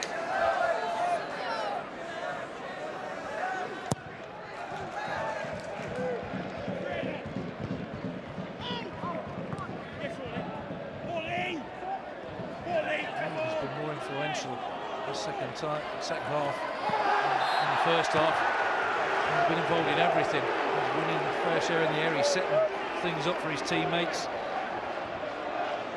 A handful at the moment. Westwood, he was touch and go last week, played through the pain of a very badly bruised foot, declined an injection to help him through it. You build them tough here. You certainly do. You don't want to miss an occasion like this. 3 games left of the season. You want to be part of those 3 games. And there's two of them, first two that can get to Wembley. Don't be too clever there. Well, Mark Phillips getting some ice on that troublesome shoulder.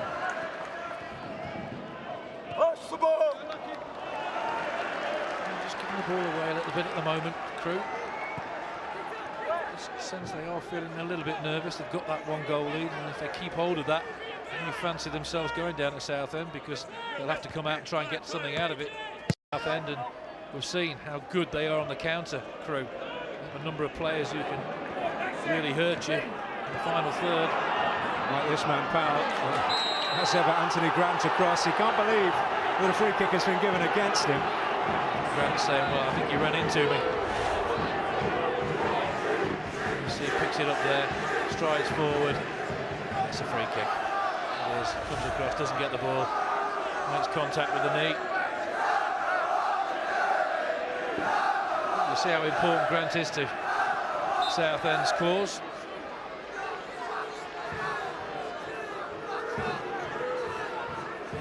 He's got two opponents, the setting sun and the Crewe bodies inside the box towards Mellor. It's Mosley using his height again. Bell back in there. Grant, Bell, Davis to help it on.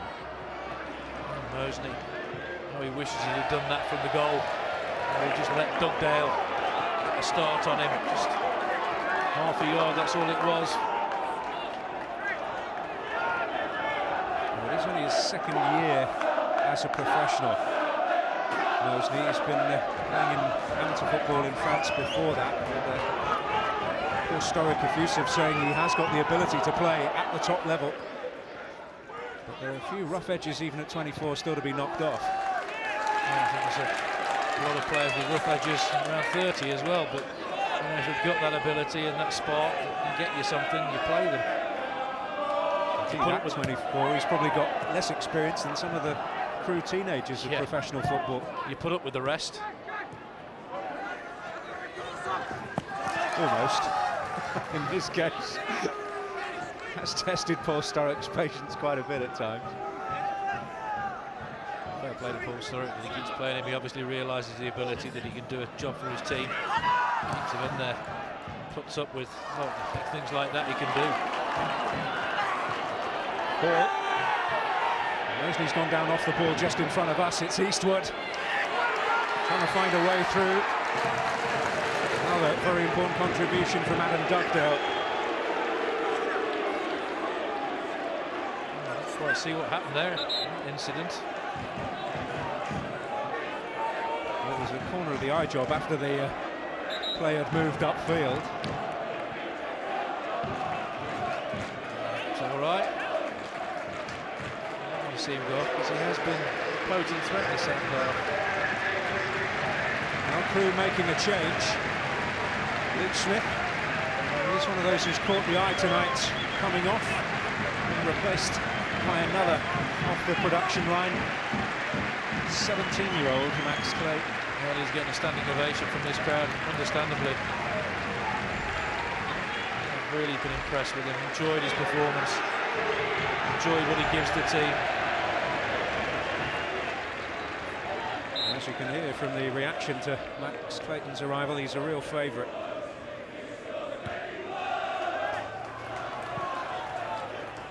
Another long throw, I'm sure, coming into the Crewe box.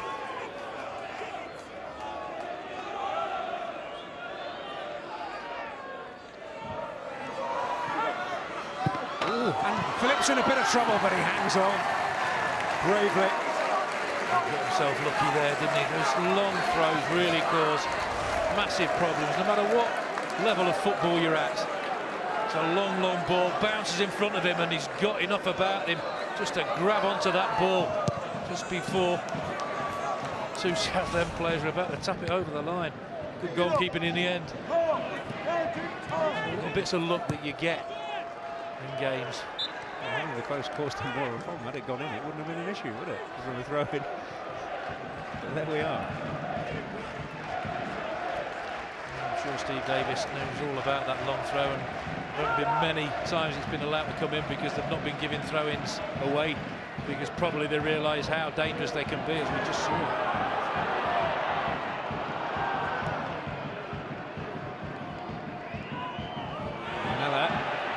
To bounce, and it was an invitation for Hall here on his favourite side, and he's not very far away at all. Got a nick on its way through. I think Crewe were appealing for a free kick on the edge of the box.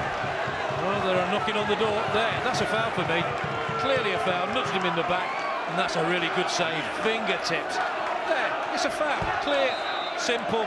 Referee doesn't give it, and Phillips has to come to the rescue and get those fingertips on it.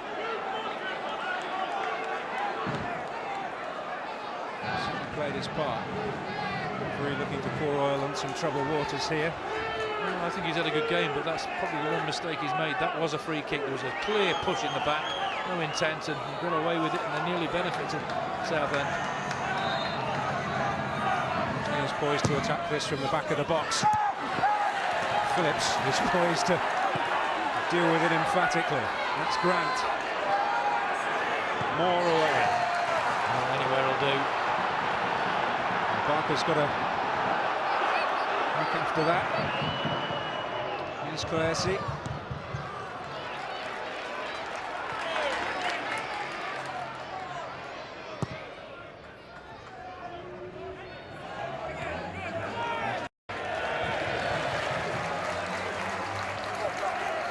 made one really good save from Timlin in the second half.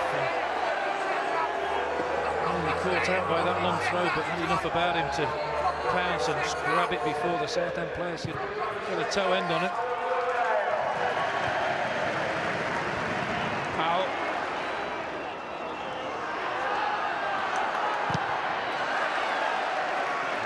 Showing that willingness. The star quality hasn't quite come out in this second half, but he was very effective for Steve Davis in the first.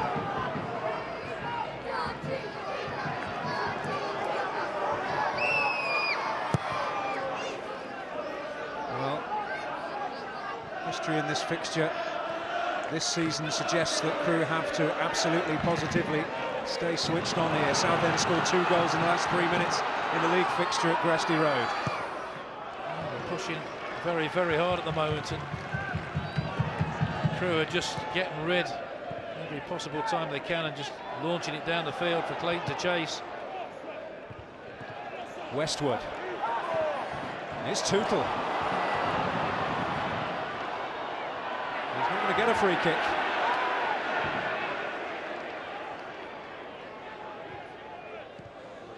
Hall. I have to say, a lot of good performances in the Crewe team, but Davis and Dugdale have stood up to everything that's been thrown at them. A partnership that could possibly grow. Yep, 24 and 20. Dugdale certainly the senior partner. The problem is when they're playing as well as this, other teams come a-looking. You're rarely able to hang on to them. Something Crewe have dealt with for many a long year. And probably will continue to. Well, it's the end of the evening for Carl Martin. Talking playoff pedigree, this old fella knows a bit about it. Certainly does. Billy Bowden, son of Paul, who won 2 playoff finals in his Swindon days, both sealed promotion to the top division, although the first of those, back in 1990, ended in scandal, and Swindon didn't go up, famously. Sunderland took their place.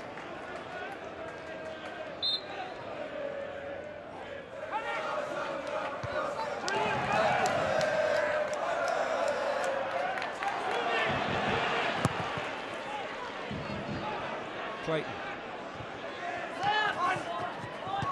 Moore. Westwood. That's exactly what Crewe want. Get the pressure off.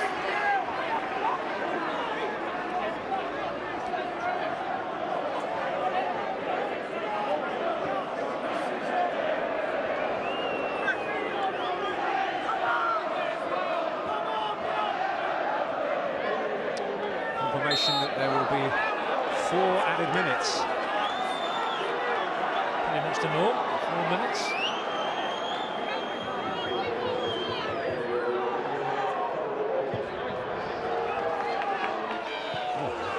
Moore. Switching to the left-hand side, as he tends to do when Bowden is involved. This is Powell. Clayton and Powell, a chance for him. Oh, what a vital challenge by Prosser. Absolutely brilliant challenge. What a timely interception this could be in the scheme of things of the whole of this tie. Beautiful reverse ball, you think bottom corner, just gets that foot in, and Steve Davis knows how important that could have been, but give him credit. What a block. Things like that can be the difference in making it to Wembley or not. Bowden will pick up the pieces here, and he'll want to get it on that left foot. Here's a chip off the old block in that respect. In it goes. Moore.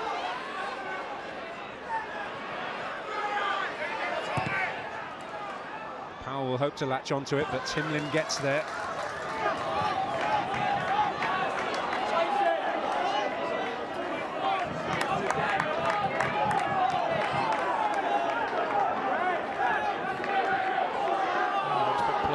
Semi-finals to be very tight, and it certainly has been that. Many clear-cut chances created. Goal man of action second half. Some decent saves from both keepers. Still majorly alive. There haven't been many where someone has cut loose. There was the old Dagenham and Morecambe clash a few years back. But it's very rare for anyone to get a pasting at this stage of the season. It's a really good decision for the referee. Could have easily have given it the other way. Mosley does make her back here. There you see. Clear and evident, but some referees might have given it the other way.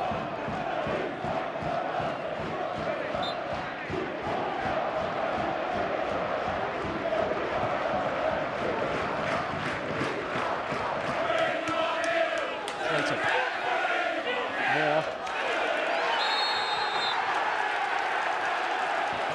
Southend's way to Powell's frustration.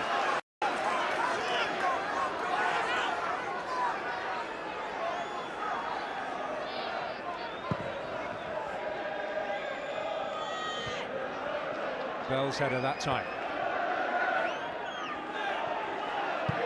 Away by Dugdale. He's the proverbial hoof, isn't it? Tell you what, in any semi-final of a playoff, any sort of win is brilliant for me.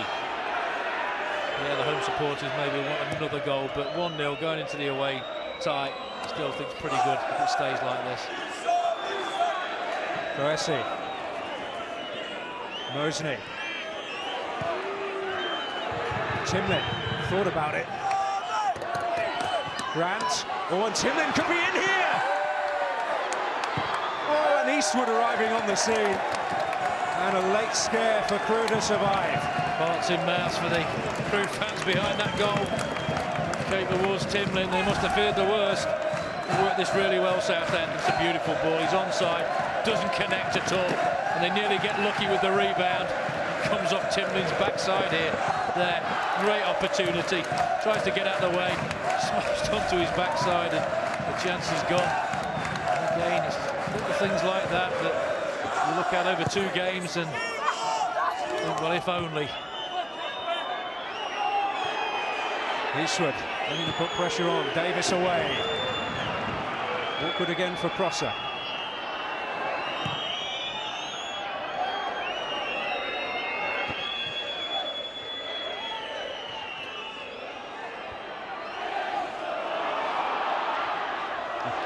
Nearly done by Bowden.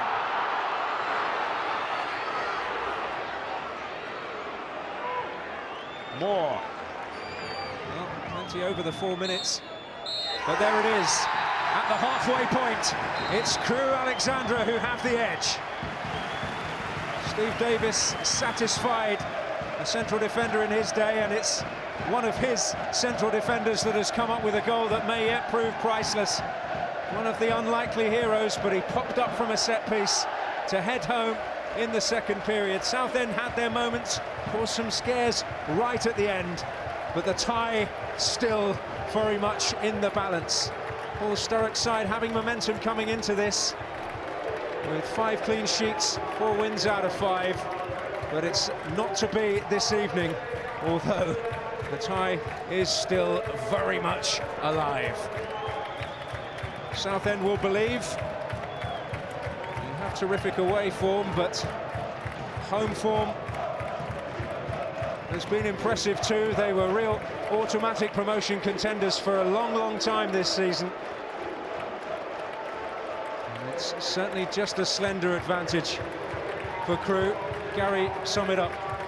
Well, first off, you have to say Crewe thoroughly deserved to be in front. They were the better side, they passed it better, the movement was good, they kept Southend under intense pressure, but give credit to Southend, they withstood that and went in 0-0, and then they got that early goal in the second half, and you feel that Southend came back into it because nerves maybe played a part later on in the second half. Good semi-final tie, a lot of endeavour, a lot of commitment from both teams.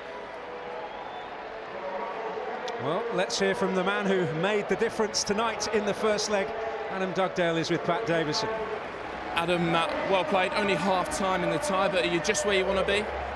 Of course, yeah, you know, we know we're at home first, and, you know, we had to get a lead today, make sure we were still in the tie, and, you know, we were lucky to get more than one, to be honest with you. I thought we were excellent first half. I thought we outplayed them, but, you know, we're thrilled with the lead. You got the goals, that's something off the training ground, or did you just spot a bit of space at the back post there? Yeah, you know, we do work on that. I've scored a few this year, so I just peeled off, and I was hoping that Westie did it early, and he did, and lucky enough I got on the end of it. Matt, with the goal and with your resilience at the end, did we see what the new gaffer's added to the team this season? Not just good football, but a bit of resilience there as well. Yeah, I think 6 months ago we would have probably lost that game 2-1, so I think, you know, we've got resilience now, and we're growing up as a bunch because we're a young team, so, you know, Dougie's goals just give us the edge, so it's a massive result for us, but we've got to go their place now and defend like we have today. And how much team spirit is there between you? You've all come through the academy together. You know, it's 17 unbeaten now, so I think that proves a lot from everyone fighting for each other. We all want to get to where we want to be, and that's the next league up, but we've got 2 bigger games now to come up. Hopefully we can get the 2 wins and get to Wembley. Adam, where does this leave you going into that second leg? It's all to play for. Listen, they're a strong side, you know, we're not going to get carried away. It's a good result, but, you know, they're strong at home. You know, they're a good side, they're well organised, and we know we've still got all to do, but, you know, give ourselves a great chance, and, you know, as you can see there, you know, we're all fired up, and we're looking forward to Wednesday now. Matt, does Wembley feel close? Hey, yeah, we're not going to get carried away though. We've got a big game now, one massive game from everyone, and get the draw or the win, and we're there. And it does feel close, but we've not got to get carried away with ourselves. Okay, well, Adam's the Empower Man of the match. Matt, will you do the honours for us? Yes, a 4th goal of the season for Adam Dugdale. What a time to do it, and a really strong all-round performance in what has been his 49th game of the season. He has been pretty much ever-present right throughout this campaign. It is a 6th win for Southend against Crewe. Crewe against Southend, I should say, in the last 26 meetings. They take a lead to Roots Hall, and if you're looking for positive history heading into that one, recent history in League Two is very much on Crewe's side. Only 8 times at this level has a side overturned a first leg deficit and gone on to reach the final. And tomorrow the League Two playoffs continue. It's an early one, this one, 11:30. We're on air, Sky Sports 1 HD for Cheltenham against Torquay. To see the return leg of the game we just watched at Roots Hall, Southend against Crewe, this coming Wednesday, 7:30, Sky Sports 1 HD. Aidy Boothroyd, Peter Beagrie alongside me. We'll take a look back at the